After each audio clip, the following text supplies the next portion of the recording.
Stop for a moment. Think about the last time you had one of those moments that made you say, "What an absurd coincidence."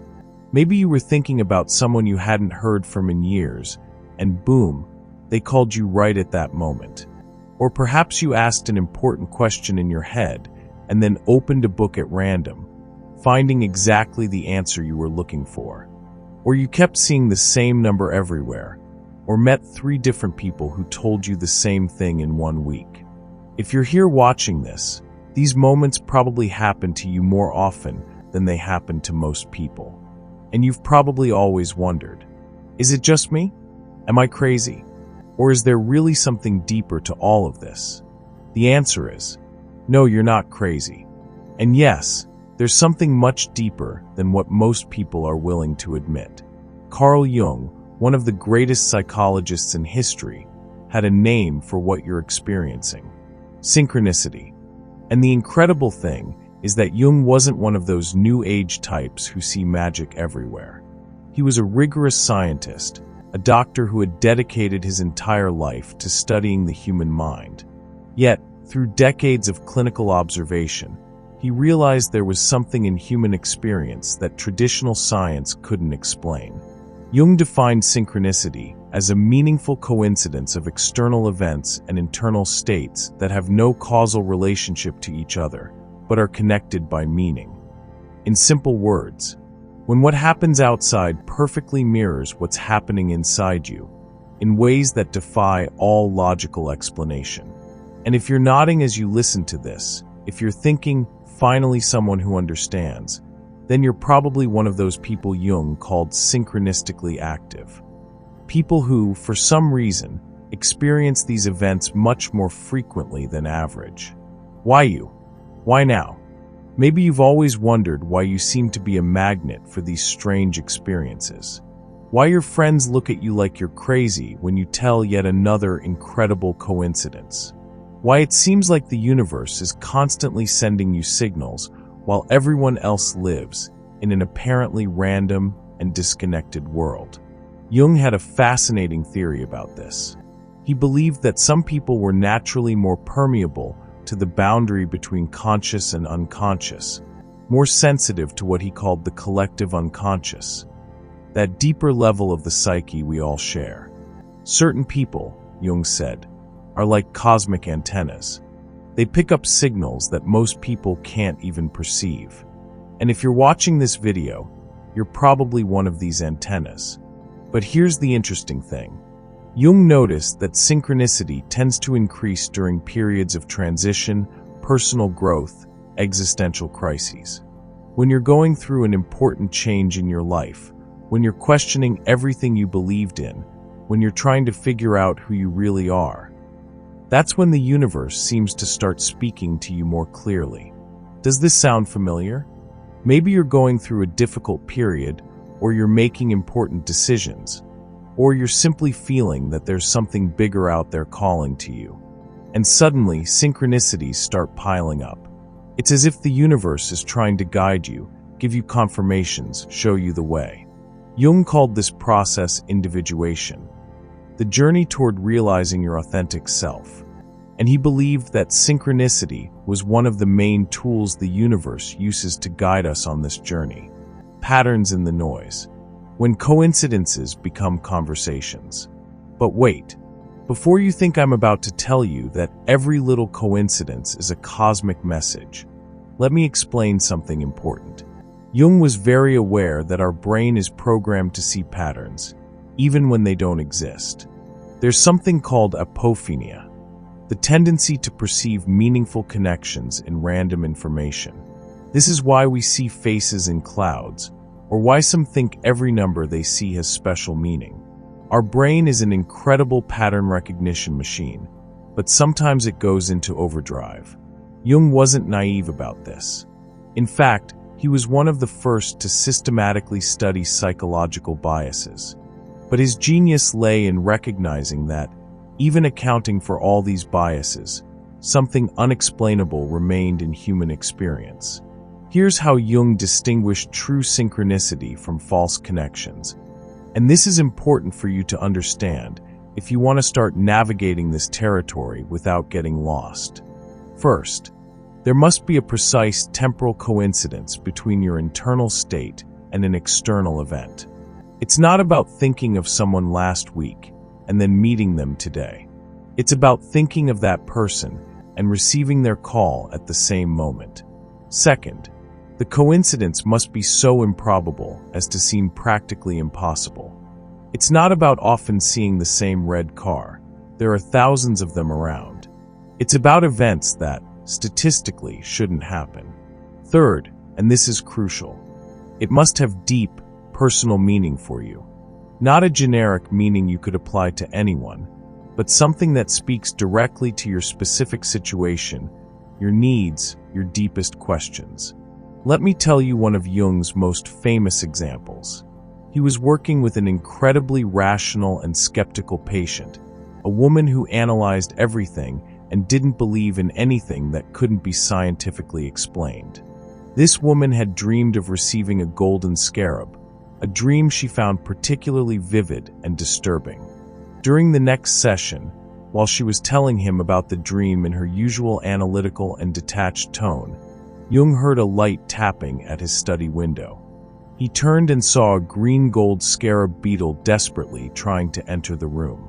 He gently caught it and showed it to her, saying with a smile, "Here is your scarab." The woman's face changed completely. For the first time, her rational armor cracked. Not because the scarab had magical powers, but because the experience opened her to possibilities that her logical mind had always categorically refused. That, Jung said years later, was the moment when her true healing began. Not when she understood her problems intellectually, but when she opened herself to mystery. And maybe that's what's happening to you too. Maybe all these synchronicities you're experiencing aren't just random events, but invitations to open your mind to greater possibilities. The invisible network. How everything is connected. But how is all this possible? How can apparently disconnected events be connected in such meaningful ways? Jung had some revolutionary theories about this, theories that today are finding surprising confirmations in quantum physics. First of all, there was the concept of collective unconscious. The idea that we all share a deeper level of the psyche containing universal archetypes and patterns. Jung believed that through this collective unconscious, individual minds were connected in subtle but real ways. Imagine the collective unconscious as an immense ocean, Jung explained, and our individual minds as waves on its surface. The waves seem separate and distinct, but they're all part of the same water, the same deeper movement. This could explain why sometimes you feel what someone else is experiencing without them having told you anything. Why certain ideas seem to emerge simultaneously in people who have never met. Why when you think intensely about someone, that person often contacts you. If you've ever had the experience of knowing that someone was about to call you, or feeling that something important was about to happen without having any logical reason to think so, you've probably touched this deeper level of connection. But Jung went beyond psychology. In the 1950s, he began an extraordinary collaboration with Wolfgang Pauli, one of the most brilliant physicists of the 20th century and Nobel Prize winner for quantum physics. Pauli himself had experienced synchronicities so frequent and dramatic that he had become famous for what his colleagues called the Pauli effect. His mere presence in a laboratory seemed to make all measuring instruments go crazy. Together, Jung and Pauli developed the idea that synchronicity could be connected to what quantum physics was discovering about the nature of reality. They had intuited something we now call quantum non-locality, the phenomenon by which subatomic particles can be instantly connected regardless of the distance separating them. Einstein called it spooky action at a distance, and hated it because it contradicted everything he thought he knew about reality. But experiment after experiment has confirmed that this instantaneous connection is real. Perhaps, Jung suggested, consciousness and matter are not two separate things, but two aspects of the same underlying reality. And perhaps synchronicity is what happens when we touch this deeper level of existence. Modern physics has discovered even stranger things. Heisenberg's uncertainty principle suggests that the very act of observing reality changes it. Double-slit experiments show that particles behave differently when observed, as if they were aware of being watched. It's as if consciousness and physical reality are intertwined in ways we're only beginning to understand.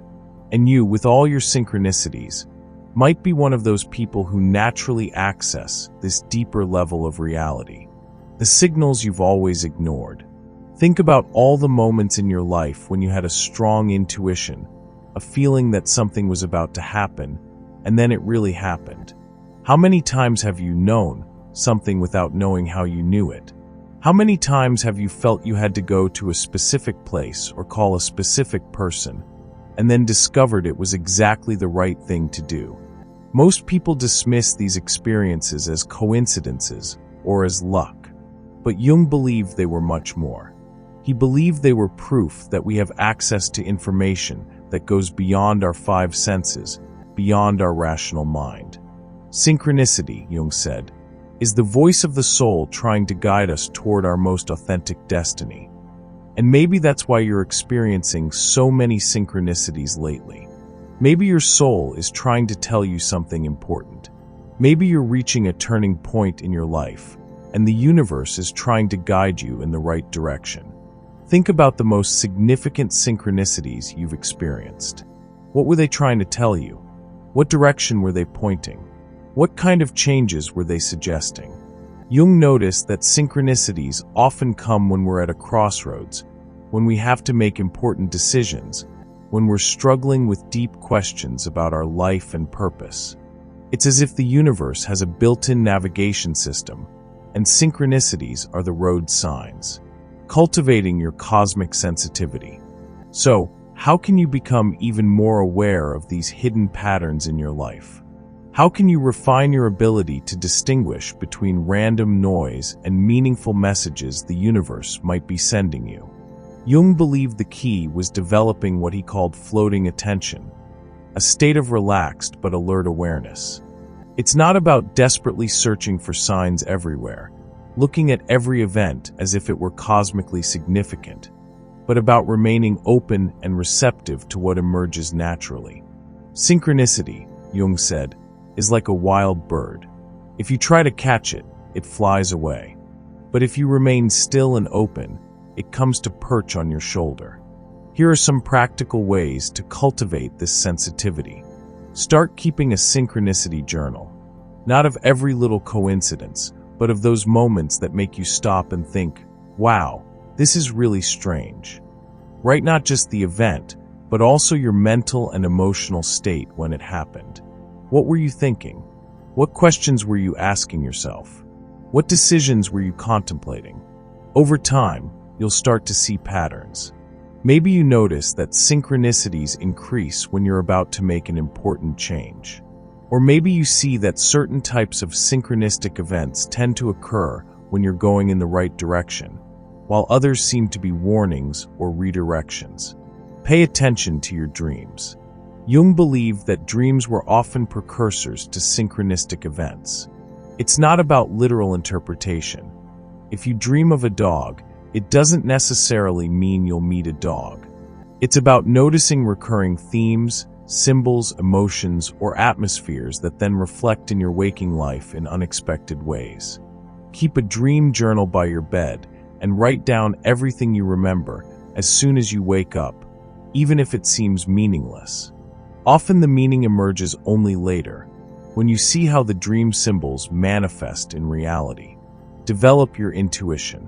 Synchronicity often presents itself first as a sensation, an intuition, an inexplicable knowing. That moment when you know you have to call someone, or that you have to take a different route than usual, or that something important is about to happen. Most people ignore these impulses because they're not logical. But the more you learn to trust these subtle sensations and act on them, the more you become attuned to the universe's messages. Practice presence. Synchronicity happens in the present moment. If you're always lost in thoughts about the past or worries about the future, you'll miss these magical moments of connection. Learn to be in the here and now, to be completely present to what's happening around you. Sometimes the most powerful synchronicities are also the most subtle, a word heard by chance, a sign glimpsed in passing, a song that comes at just the right moment. If you're not present, you miss them. The universe's symbolic language. But perhaps the most important thing is developing what Jung called symbolic thinking. The universe rarely speaks to us literally and directly.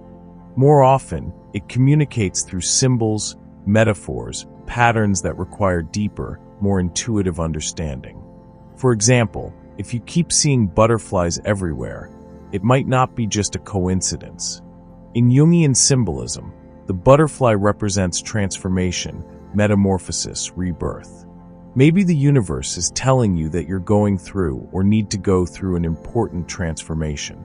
Or if you keep meeting people who all talk to you about the same topics, say, travel or creativity or career change, maybe it's not random. Maybe it's the universe pointing you in a specific direction. Jung believed that each person had their own personal synchronistic language, a set of symbols and patterns that the universe uses to communicate specifically with them. The more time you spend observing and reflecting on your synchronicities, the more you'll begin to recognize this personal language. When synchronicity becomes guidance. One of the most incredible things about synchronicity is how it can function as a navigation system for life. Jung noticed that when people learned to pay attention to synchronicities and follow their guidance, they often ended up making decisions that turned out to be exactly right, even if they seemed irrational at the time. It's as if, Jung said, the universe has a plan for each of us, and synchronicities are the way it guides us toward that plan. Maybe you've already experienced this. Maybe you followed an apparently illogical intuition, and it took you exactly where you needed to be. Or maybe you ignored synchronistic signals, and then regretted not listening to them. Jung told of patients who, when they started following synchronicity's guidance, saw their lives transform in miraculous ways. Not because synchronicities had magical powers, but because they were finally aligning their conscious actions with the deeper wisdom of their unconscious. When you live in harmony with synchronicity, Jung observed, you stop swimming against life's current and start flowing with it. And when you flow with the current, everything becomes easier, more natural, more right. Negative synchronicities. When the universe warns you. But not all synchronicities are positive. Sometimes the universe seems to send us warnings, signals that we're going in the wrong direction. Jung called these shadow synchronicities, events that seem to block us, slow us down, or create obstacles on our path.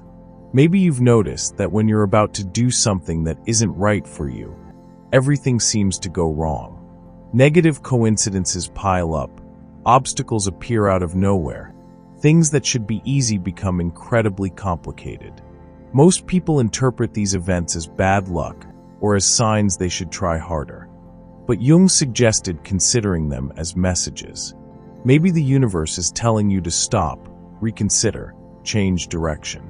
Sometimes, Jung said, the greatest gift the universe can give us is preventing us from getting what we think we want, so we can discover what we really need.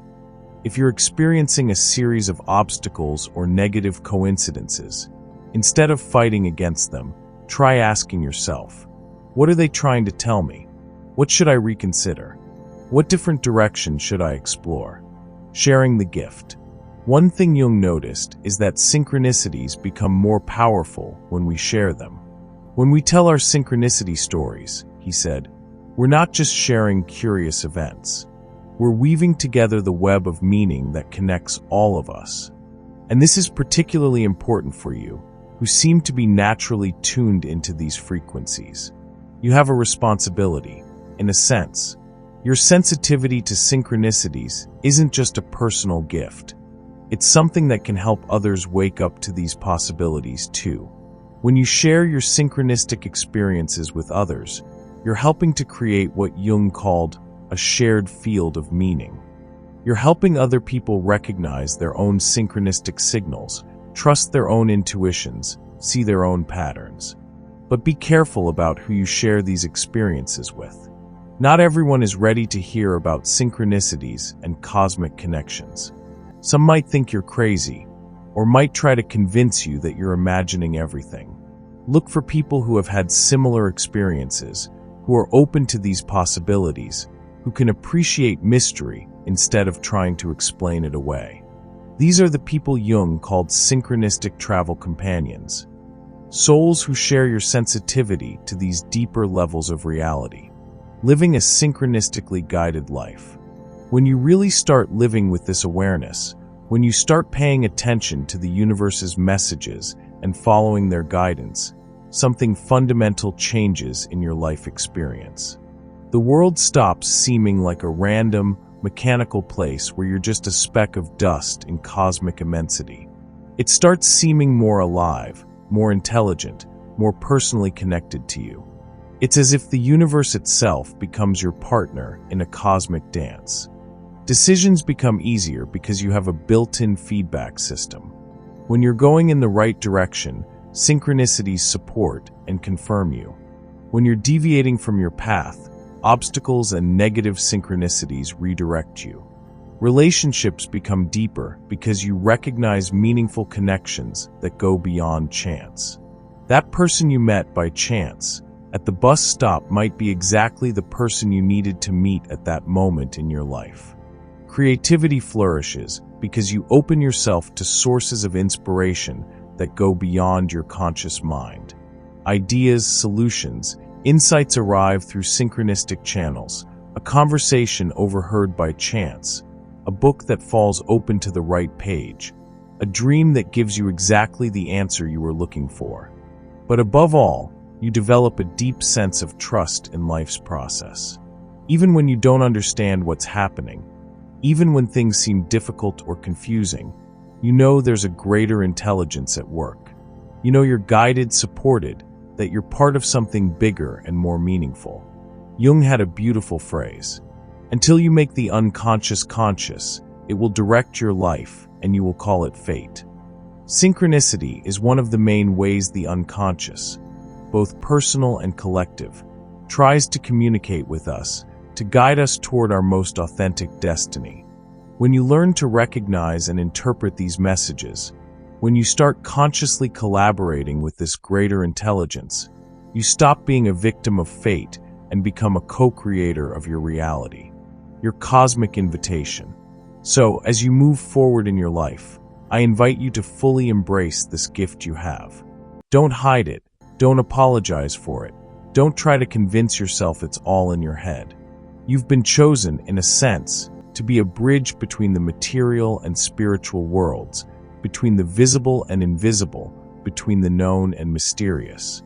Your sensitivity to synchronicities isn't an accident, it's a calling. Start systematically documenting your experiences. Keep that synchronicity journal. Notice the patterns. Follow the guidance.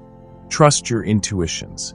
And above all, share your gift with others who are ready to receive it. The world needs people like you. People who can see hidden connections, who can hear the universe's messages, who can help others wake up to the magic that's always present but rarely recognized. The universe is always speaking. The question isn't whether the messages are there. They've always been there and always will be. The question is, are you willing to listen? Are you willing to trust? Are you willing to follow where the guidance leads? If the answer is yes, then prepare for an incredible adventure. Because when you really start living a synchronistically guided life, when you start dancing with the universe instead of fighting against it, you'll discover that life can be much more magical, meaningful, and wonderful than you ever imagined. Synchronicity isn't just a curious phenomenon to study. It's an invitation to consciously participate in the great mystery of existence.